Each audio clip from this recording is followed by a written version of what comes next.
আসসালামু আলাইকুম সুপ্রিয় চাকরি প্রত্যাশী ভাই বোনেরা, আজও আপনাদের মাঝে নতুন একটা নিয়োগ বিজ্ঞপ্তি নিয়ে হাজির হলাম। যারা বাংলাদেশ সেনাবাহিনীতে চাকরি করতে ইচ্ছুক তাদের জন্য এই নিয়োগ বিজ্ঞপ্তি।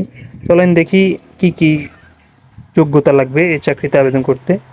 প্রথমত আপনাকে 21শে ফেব্রুয়ারি 2027 তারিখ 17 বছরের কম এবং 22 বছরের বেশি হবে না।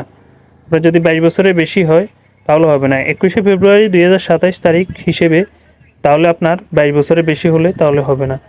শিক্ষাগত যোগ্যতা এসএসসি সমান পরীক্ষায় কমপক্ষে জিপিএ 2.5 পেয়ে উত্তীর্ণ হইতে হবে এবং কি অন্যটায় আপনি জিপিএ 3 পেয়ে উত্তীর্ণ হইতে হবে। পেশাগত সংস্থায় যোগ্যতা সমূহ, যে পেশায় আপনি আবেদন করবেন, কুক পেশায় যোগ্যতা আর জন্য আপনি কুক পেশায় যোগদানের জন্য আপনাকে অবশ্যই রান্নায় পারদর্শী হইতে হবে এবং ব্যান্ডম্যান যারা বাদ্যযন্ত্র বাজাইতে পারেন, যেমন এখানে বিভিন্ন ধরনের বাদ্যযন্ত্র আছে, ড্রাম, তারপরে টাইমেন্ট ইত্যাদি পারদর্শী এই প্রার্থীকে অগ্রাধিকার দেওয়া হবে। এখানে আপনি সবাই করতে পারবে, বাট যারা জানে তাদেরকে অগ্রাধিকার বেশি দিবে। এবং পেন্টারের ক্ষেত্রে ডেকোরেটর পেশায় যোগদানকারী আগ্রহী প্রার্থীদের পেন্টিং কাজের উপর পারদর্শী হইতে হবে। আপনি যদি পেন্টিংয়ের কাজে পারদর্শী হন তাহলে পেন্টিংয়ের কাজে আবেদন করতে পারেন। এরপর হচ্ছে কার্পেন্টার পেশাগত যোগদানের আগ্রহী প্রার্থীদের কাঠ মিস্ত্রি কাজে পারদর্শী হইতে হবে। কার্পেন্টার মানে হচ্ছে কাঠ মিস্ত্রি। আপনি যদি কাঠ মিস্ত্রি কাজে যোগ্যতা থাকে আপনি কাঠ মিস্ত্রিতে আবেদন করতে পারেন। তো এ নিয়ে আপনার পেশায় আগ্রহী যদি এটা সম্পর্কে জানেন তাহলে আপনি এই পেশায় আবেদন করবেন।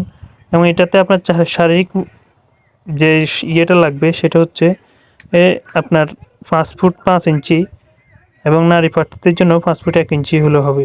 ওজন 39 কেজি বা 50 কেজি আর মেয়েদের জন্য 47 কেজি। বুকের মাপ মানে 30 ইঞ্চি আর মানে সম্প্রসারিত অবস্থায় 32 ইঞ্চি।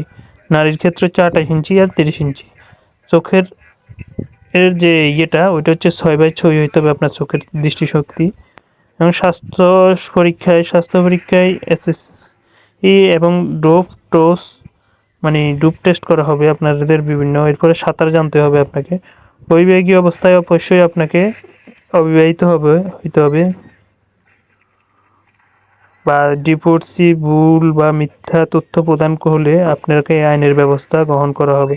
যদি এইসব তথ্য আপনি যদি ভুল দেন তাহলে সেক্ষেত্রে আপনাকে আইনের আওতায় আনা হবে। তো যারা তথ্যগুলো দিবেন আসলে সবাই সঠিক তথ্যটা দিবেন, না হয়তো পরে আপনার সমস্যা হবে, চাকরি তো হবেই না। তো আবারও অন্য কোনো ভিডিওতে আপনাদের সাথে দেখা হবে। এই বিষয়ে আর কোনো কিছু সম্পর্কে জানতে চাইলে তাহলে সেটা সম্পর্কে বলবেন। এখানে আরও অনেক কিছু আছে, কীভাবে আবেদন করতে হবে সেই সম্পর্কে আপনাদেরকে বলে দিব।